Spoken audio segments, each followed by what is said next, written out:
Bagi teman-teman yang di jenjang aliyah, mu'alimin, PDF, atau di jenjang yang setara dengan itu, ahlan wa sahlan bihudurikum di Mahat Ali Hasyim Asy'ari bagi yang interest, tertarik dengan kajian hadis dan ilmu hadis. Insya Allah Mahat Ali kita terbaik, Mahat Ali kita teruji ya. Kalau kita melihat standar akreditasi, kita terakreditasi A. Kalau kita melihat kajian dunia pesantren, sanad kita jelas gitu ya. Sehingga insya Allah Mahat Ali Hasyim Asy'ari Tebireng menjadi salah satu destinasi akademik hadis, ilmu hadis yang layak untuk diziarahi, bahkan layak untuk disinggahi dan diikuti perkuliahannya dan pengajiannya. Mudah-mudahan sampai M2-nya dan mudah-mudahan nanti sampai M3-nya insya Allah. Amin.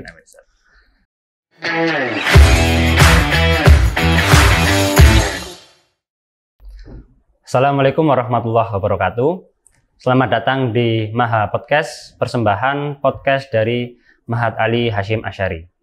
Bersama saya Muhammad Farhansyah Putra sebagai host. Kali ini kita akan bincang-bincang, ngobrol-ngobrol dengan guru kita, mudir kita, Mahat Ali Hasyim Asy'ari. Assalamualaikum Ustaz. Waalaikumsalam. Bagaimana kabarnya? Alhamdulillah sehat Mas Farhan. Ini berarti kali kedua nggak Ustaz dengan bicara di podcast? Ini kali kedua dengan teman-teman di podcast ya. Kali ini kita akan ngobrol soal Mahat Ali nih Ustaz. Sekarang kan Mahat Ali itu sudah cukup eksis nggak di Indonesia. Bahkan pesantren-pesantren sekarang sudah berlomba-lomba ingin mendirikan Mahat Ali. Alhamdulillah. Nah, kira-kira Mahat Ali Hasyim Asy'ari ini kan sudah cukup lama Ustaz. Jadi apa sih yang menjadi pembeda antara Mahat Ali Hasyim Asy'ari dengan Mahat Ali yang lain? Baik, bismillahirrahmanirrahim. Alhamdulillahirabbil alamin wassalatu wassalamu ala sayyidil mursalin wa ala alihi washabihi ajmain amma ba'd. Berbicara tentang Mahat Ali kita, Mahat Ali Hasyim Asy'ari Tebireng. Mahat Ali ini didirikan 2006. Ya. Didirikan di saat pengasuh Tebireng Allahyarham Kiai Haji Muhammad Yusuf Hasyim. Lalu dilanjutkan Yai Salahuddin Wahid hingga hari ini dilanjutkan oleh Kiai Haji Abdul Hakim Mahfud. Jadi sudah 3 pengasuh ya. 2006 Mahat Ali ini didirikan dengan takhasus fikih dan usul fikih. Ini berjalan terus sampai 2016. Dan 2016 itulah turun PMA Mahat Ali Hasyim Asy'ari dengan takhasus hadis dan ilmu hadis. Dan kalau bicara distingsinya dengan Mahat Ali yang lain, ini saya kira memang seirama dengan masing-masing pondok pesantren yang memang punya karakteristik masing-masing dan tidak mungkin untuk disatukan. Ya. Katakan kalau di sini Mahat Ali Hasyim Asy'ari menekankan bagaimana para mahasantri itu bisa mengikuti perkuliahan, bisa berkomunikasi dengan Arabic language katakan. Ini merupakan salah satu distingsi, walaupun secara takhasus hadis itu sudah distingsi dengan yang lain. Kemudian di pendalaman dari hadis itu kita ambil fiqhul hadis itu saya kira juga sebagai distingsi dengan Mahat Ali Hasyim Asy'ari yang lain. Sehingga, tapi secara umum bisa saya katakan bahwasanya Mahat Ali di semua yang ada di Indonesia ini yang sekarang kurang lebih sudah 74 gitu ya. Ini semuanya satu, yaitu sebagai kawah Candra di Muko ya, untuk mencetak ulama-ulama yang memiliki basis dasar tafaqquh fiddin yang kuat.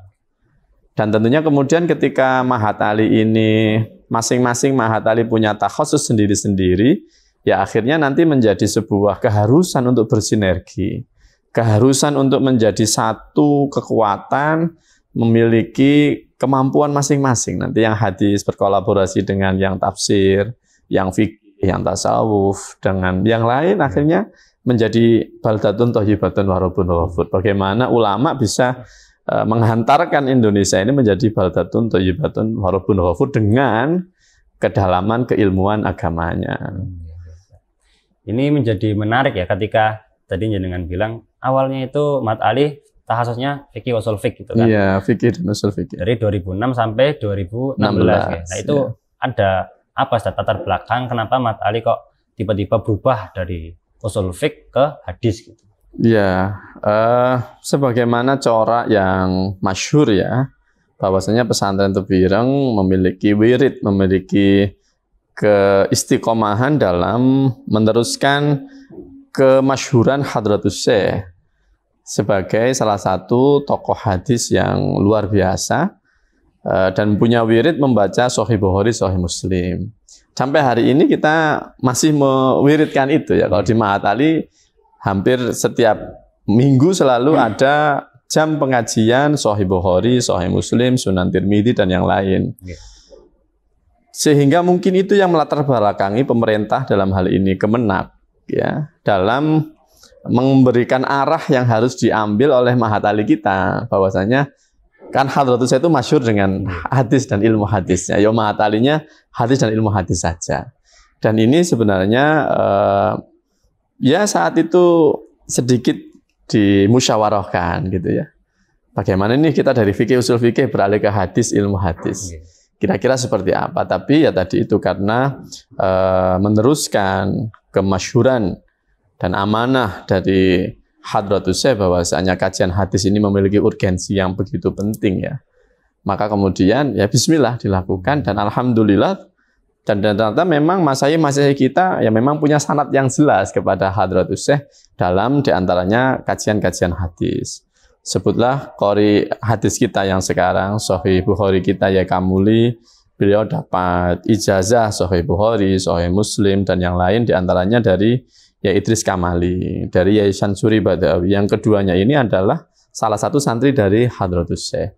Sehingga memang saya kira tidak salah ketika membidik Mahat Ali Hasyim Asy'ari Tebireng ini untuk diarahkan ke hadis dan ilmu hadis. Di samping tersedianya kiai-kiai, dosen-dosen yang bisa mengajarkan hadis dan ilmu hadis, ada keunggulan lain yaitu sanadnya mutasil ila Hadratus Syekh Haji Muhammad Hasyim Asy'ari. Kalau Hadratus Syekh ke atas saya kira tidak perlu dibicarakan, sudah masyhur sekali bagaimana sanad beliau hingga sampai ke Rasulullah Muhammad sallallahu alaihi wasallam. Memang yang saya baca memang seperti itu, apalagi ya Hasyim kan sudah masyhur dengan keilmuan hadisnya gitu kan.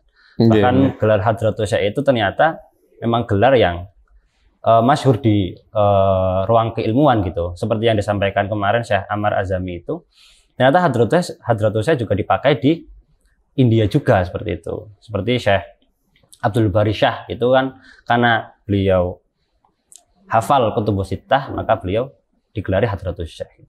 Jadi memang ya Hasyim pakar ya. Jadi Mat Ali ini pengen mengkader penerus Hasyim yang ya walaupun tidak sealim Hadratus ya miniatur kecil lah. Miniatur kecil dari Hadratus Syekh kira-kira begitu. Nah, untuk mendukung keilmuan hadis itu Ustaz Mat Ali kira-kira metode belajarnya seperti apa? Iya, metode belajar yang ada di Mata ini beragam ya. Kalau dunia pesantren ada Bandongan, ada Sorogan. Kita juga karena sebagai lembaga perguruan tinggi yang ada di bawah Kementerian Agama, maka kita juga mengembangkan metode diskusi. Dan ini yang menjadi distingsi dengan IAIN, UIN. Kita ada Bandongan. Ya. Bandongan itu artinya guru membaca ya, jadi asy yaqra ya. Ada metode Sorogan yaitu al-qiraah ala syekh, bagaimana murid membacakan bacaannya setelah mempelajarinya kepada guru. Tapi juga kita tidak ketinggalan dengan bagaimana mengembangkan metode diskusi yang seperti diambil oleh dunia kampus-kampus yang lain. Tapi kalau kita boleh bilang sebenarnya santri berdiskusi itu sejak dulu ya. Baik di forum Bahsul Masail atau forum musyawarah, dalam halakoh itu memang sebenarnya kita sudah menerapkan kajian diskusi itu. Mungkin yang bisa kita ambil dari kampus-kampus lain adalah standar penulisan makalah, standar penulisan karya-karya ilmiah sesuai dengan dunia hari ini. Yaitu sebagaimana standar akademik hari ini. Itu yang kita mengikuti. Tapi kemudian ciri khas kita sebagai kaum-kaum yang ngaji dengan Sorogan dan Bandungan, kita tetap istiqomahkan itu. Sehingga perkuliahan yang ada di Mahat Ali Hasyim Asy'ari ini, ada kalanya di kampus, kita punya gedung yang menurut saya mewah sekali menurut saya. Kita punya gedung 3 lantai, full untuk Mahat Ali Hasyim Asy'ari, dan di sana tersedia ruang-ruang perkuliahan yang sangat mencukupi saya kira. Kita sediakan juga perpustakaan khusus di Mahat Ali ada, kalau kurang besar di pesantren Tebireng juga ada perpusnya lagi gitu. Di samping perkuliahan yang ada di kampus, kita menyiapkan pengajian-pengajian yang ada di asrama, baik yang asrama putra maupun asrama putri. Dan pengajian ini diampu oleh para masyayikh di waktu di luar perkuliahan. Belum lagi kita punya UKM, kegiatan-kegiatan mahasantri, baik yang bersifat akademik maupun non-akademik. Jadi insya Allah belajar di Mahat Ali asik lah. Asik insya Allah. Ya, saya juga merasakan itu sendiri. Oh iya, ini ketua Dema kita ini. Kalau Dema ini kalau di luar apa namanya? BEM ya? BEM ya, Badan Eksekutif. Iya. Oh, berarti Mahat Ali ini di samping mempertahankan kurikulum tradisional, juga tidak kalah saing dengan universitas di luar gitu. Bismillah, biidznillah insya Allah. Jadi masih mampu lah gitu untuk bersaing. Harus mampu. Universitas. Pesantren ini kan lembaga pendidikan tertua di Indonesia. Masa kalah dengan yang muda-muda? Yang tua selalu lebih maju terdepan, ya kan? Berarti sangat recommended ya kuliah di Mahat Ali gitu. Saya sangat meyakini itu. Saya sangat meyakini itu, sehingga bagi teman-teman yang di jenjang aliyah, mu'alimin, PDF, atau di jenjang yang setara dengan itu, ahlan wa sahlan bihudurikum di Mahat Ali Hasyim Asy'ari bagi yang interest tertarik dengan kajian hadis dan ilmu hadis. Insya Allah Mahat Ali kita terbaik, Mahat Ali kita teruji ya. Kalau kita melihat standar akreditasi, kita terakreditasi A. Kalau kita melihat kajian dunia pesantren, sanad kita jelas gitu ya.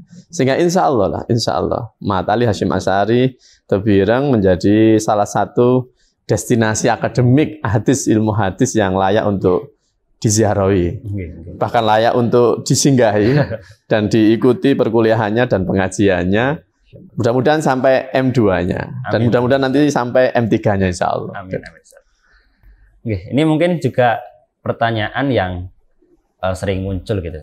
Di Mahat Ali sendiri apakah ada beasiswa gitu kan? Kalau di kampus-kampus umum kan banyak sekali beasiswa. Iya. Mahat Ali Hasyim Asy'ari ini beasiswanya banyak ini ya, banyak. Di antaranya sampai hari ini kita masih dipercaya oleh pemerintah dalam mengelola teman-teman yang masuk di PBSB ya. Ya mudah-mudahan pemerintah tidak beralih hati ya. Pemerintah tetap istiqomah memang membina, mengkader kader ulama, dan Mahat Ali termasuk salah satu kawah Candra di Muko yang menurut saya sangat layak untuk dikatakan sebagai destinasi akademik tadi. Dan sampai hari ini kita masih dipercaya untuk mengelola, membina, mendampingi teman-teman yang mendapatkan PBSB dari pemerintah. Kemudian Pemprov juga demikian. Kita dipercaya ada program namanya LPDP dari Pemprov Jawa Timur. Ini khusus untuk kader-kader Jawa Timur. Ya, ada lagi Basnas ya. Ada lagi Basnas. Sampai hari ini kita juga dipercaya untuk mengelola teman-teman yang masuk dalam kategori Basnas. Yang terbaru ini ada tawaran dari ASFA, Assalam fil Alamin. Itu juga memberikan tawaran untuk beasiswa bagi teman-teman di Mahat Ali. Toh andekan tidak dapat PBSB, LPDP, Basnas, ASFA, memang di Mahat Ali Hasyim Asy'ari ini kita sediakan beasiswa untuk bebas kuliah, kemudian yang putra bebas asrama, yang putri ini memang belum bebas asramanya gitu ya.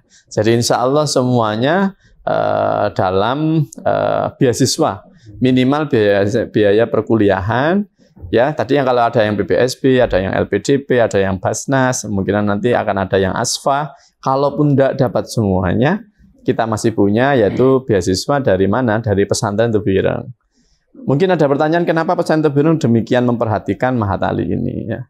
Karena memang sejak dulu Mahat Ali ini didesain sebagai li'idadil a'immah, untuk menyiapkan kader-kader imam. Jadi tidak hanya kiai gitu ya, bisa menjadi koordinator kiai gitu ya, jadi imamnya kiai gitu ya, jadi imam-imam itu. Jadi ini jariyah ini adalah sebuah proses yang sangat bisa kita andalkan menjadi aset dunia akhirat kita. Jadi saya kira pesantren Tebuireng sangat luar biasa dalam memperhatikan Mahat Ali Hasyim Asy'ari Tebuireng ini. Berarti kuliah di Mahat Ali Hasyim Asy'ari ini bukan membayar, justru dibayar gitu ya. Dan diberi pahala oleh Allah Subhanahu wa taala. Ya, jadi teman-teman yang masih SMA gitu kan, aliyah, jadi sangat recommended banget kuliah di Mahat Ali Hasyim Asy'ari. Samping kualitas keilmuan sanadnya juga mutasil, samping itu juga teman-teman mendapatkan fasilitas beasiswa yang sangat banyak tadi itu yang disebutkan oleh Bapak Mudir kita gitu kan. Nah, untuk proses pendaftarannya bagaimana? Baik, untuk proses pendaftaran, nah ini teman-teman yang tertarik ya bisa mengunjungi www.tebuireng.ac.id ya, ini yang jauh dari Tebuireng. Tapi kalau mau datang ke Tebuireng, ahlan wa sahlan. Silakan dilihat pesantren Tebuirengnya, silakan berkunjung ke Mahat Ali Hasyim Asy'ari. Bisa juga nanti kita melihat museum Hasyim Asy'ari. Bisa juga nanti kita ziarah ke Hadratus Syekh Haji Muhammad Hasyim Asy'ari dengan para dzurriyyah, para masyayikh Tebuireng yang ada di area pesantren. Dan tidak jauh Mahat Ali kita dari pesantren Tebuireng, tidak jauh, kira-kira 1-2 kilo tidak ada ya. Ya jalan kira-kira 10 menit sampai. Sehingga insya Allah tempatnya masih di bumi Tebuireng gitu ya. Ya. Kemudian untuk itunya Ustaz, materi yang diujikan nanti ketika masuk itu apa aja? Untuk materi ujiannya ini ada tes tulis, ada tes lisan ya. Yang pertama tes tulisnya ada tentang pengetahuan agama Islam ya, tentang hal ikhwal pendidikan yang sudah dikenyam oleh teman-teman yang di aliyah, di SMA, di mu'alimin, di PDF dan yang lain tentang ilmu-ilmu agama Islam. Kemudian tentang bahasa Arab ya. Ya memang tadi ada semangat bahwasanya kita sebagai orang yang mengkaji hadis, orang yang mengaji ilmu agama ini memang penguasaan bahasa Arab ini tidak bisa ditawar. Tapi bukan berarti gak iso terus tidak diterima di materi, ya tidak begitu. Ada proses-proses di mana memang kita ingin upgrading penguatan bahasa Arab. Ada proses mengikuti pendidikan yang hari ini kita bekerjasama dengan ALC ya untuk peningkatan mutu bahasa Arab. Ada pendidikan tentang cara membaca kitab, turos itu juga kita sediakan. Jadi kita menjaring teman-teman yang punya ghirah, punya semangat untuk belajar bahasa Arab, dibuktikan dengan tes tadi. Jadi jangan terlalu minder juga, aku gak iso terus enggak, tapi coba dulu maju, nanti kita lihat kemampuannya, kemudian nanti kita juga punya upgrading, kita juga punya ketua lembaga bahasa, ini ada Gus Karim, ini yang akan bersamai teman-teman untuk upgrading kemampuan bahasanya. Kemudian ada tes lisan. Tes lisannya ini adalah Bulughul Maram ya. Untuk yang M1 ini tes lisannya adalah Bulughul Maram. Dan tidak perlu khataman dulu lah, cukup bab toharoh ya, bab sholat, bab zakat, bab siam dan bab haji ya, bab ibadah lah itu. Itu hadis-hadis yang ada di Bulughul Maram dipelajari. Insya Allah nanti kita akan uji itu dengan para dosen-dosen kita untuk menilai teman-teman ini sejauh mana pengenalan terhadap literatur Arab, pengenalan terhadap ilmu-ilmu agama Islam. Di samping ada tes lisan membaca kitab Bulughul Maram, ada juga tes tentang Al-Quran, baik secara tulis maupun secara pembacaan. Nah, inilah materi tes yang akan kita gunakan. Adapun waktunya mungkin ya sekalian ini. Waktunya ini nanti pendaftarannya dari 15 Januari yang sudah lalu, ini sudah tanggal berapa ini ya? Sudah 1 bulan ya. 1 bulan. Sekarang nanti akan ditutup 15 Maret untuk gelombang 1. Jadi 15 Januari sampai 15 Maret. Tes ujiannya nanti 18 dan 19 Maret ya, perlu dicatat ini. 18 dan 19 Maret. Nanti diumumkan di tanggal 22 Maret. Nah, lalu registrasinya tanggal 22 dan 23 Maret. Bagi yang belum berkesempatan untuk tes di gelombang 1, belum daftar di gelombang 1, kita buka gelombang 2. yaitu tanggal 26 Maret sampai 30 April ya. 26 Maret sampai 30 April. Nanti tes ujiannya tanggal 3 dan 4 Mei, lalu pengumumannya tanggal 6 Mei, hari registrasinya 6 dan 7 Mei. Dan informasi lebih lengkap terkait teknis pendaftaran, waktu, tempat ujian, dan materi ujian nanti bisa sekali lagi dilihat di website kami di www.tebuireng.ac.id gitu ya. Silakan dikunjungi. Ahlan wa sahlan bi hudurikum di Mahat Ali Hasyim Asy'ari Tebuireng. Ini mungkin terakhir ya Ustaz. Mungkin kenapa teman-teman harus mendaftarkan diri di Mahat Ali, terutama Mahat Ali Hasyim Asy'ari? Nggih. Kalau memang kita ingin untuk menjadi orang-orang yang menelaah keilmuan khususnya di bidang agama, saya sangat merekom Mahat Ali Hasyim Asy'ari. Tapi tentu ini tidak semua kan. Orang kan tidak semuanya interest dengan dunia ilmu agama ya. Ada yang ingin jadi dokter, ada yang ingin jadi tentara. Tapi teman-teman yang ingin intens dalam kajian ilmu agama, lebih spesifik lagi dalam dunia hadis dan ilmu hadis, Mahat Ali Hasyim Asy'ari Tebuireng sangat cocok, recommended untuk menjadi tujuan Anda semua. Ahlan wa sahlan bihudurikum di Mahat Ali Hasyim Asy'ari Tebuireng. Nah, jadi begitu teman-teman yang ingin mendaftarkan di Mahat Ali Hasyim Asy'ari, kita punya banyak sekali benefit ya. Pertama adalah dari segi keilmuan ya. Sanad kita tersambung mutasil sampai ke Hadratus Syekh Kiai Haji Hasyim Asy'ari, yang mana sanadnya Kiai Hasyim juga tentu tersambung sampai baginda Muhammad Shallallahu Alaihi Wasallam. Kemudian dari segi finansialnya ya, Mahat Ali ini banyak sekali beasiswa. Ya. Di samping beasiswa pesantren, Mahat Ali juga menyediakan beasiswa di luar pesantren seperti yang disebutkan Yai Mudir tadi. Ada Basnas, ada Asfa, ada PBSB ya. Tentunya ini sangat menarik buat teman-teman. Jadi teman-teman yang kuliah di Mahat Ali Hasyim Asy'ari tinggal fokus belajar saja gitu nggak Ustaz ya. Untuk urusan ekonomi ditanggung kampus ngoten nggih. Nah, sebagai wasilah dari rezeki yang sudah dijamin oleh Gusti Allah. Nah, itulah ya teman-teman. Jadi Mahat Ali Hasyim Asy'ari ini sangat recommended ya untuk teman-teman yang sekarang di Aliyah, di SMA dan ingin fokus di keilmuan agama atau di literatur agama Islam, terutama di bidang kajian hadis seperti itu Ustaz. Ya, mungkin itu saja. Terima kasih Ustaz atas waktunya. Sudah mau menyempatkan di podcast Maha ini. Jadi Mas. Teman-teman bisa menunggu di video podcast Maha selanjutnya. Terima kasih. Assalamualaikum warahmatullahi wabarakatuh. Waalaikumsalam warahmatullahi wabarakatuh.